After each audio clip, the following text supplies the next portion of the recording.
ಬಂದಿದೆ. ಬೇಗ ಅಕೌಂಟ್ನ ಫಾಲೋ ಮಾಡಿ. ಕನ್ನಡಿಗರು ಫಾಲೋ ಮಾಡ್ತಿರೋ ಅಂತ ಗೊತ್ತು, ನೋಡಿದವರೆಲ್ಲ ಒಂದೊಂದೇ ಫಾಲೋ ಕೊಟ್ಬಿಡಿ ಸಾಕು. ದೇವರು ನಮಸ್ಕಾರ, ಎಲ್ಲ ಹೆಂಗಿದ್ದೀರಾ? ನಾನಂತೂ ಸಕ್ಕತ್ತಾಗಿದ್ದೀನಿ, ನೀವು ಎಲ್ಲರೂ ಚೆನ್ನಾಗಿದ್ದೀರಾ ಅಂತ ಅನ್ಕೊಂಡು. ನಾವು ನಾಲ್ಗೆ ಸೀಳೋರಲ್ಲ,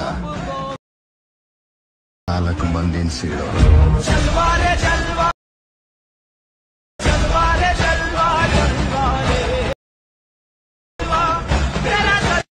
ಒನ್ ಮೋರ್ ನಾವು ನಾಲ್ಗೆ ಸೀಳೋರಲ್ಲ, 4 ಮಂದಿನ ಸೀಳೋರು.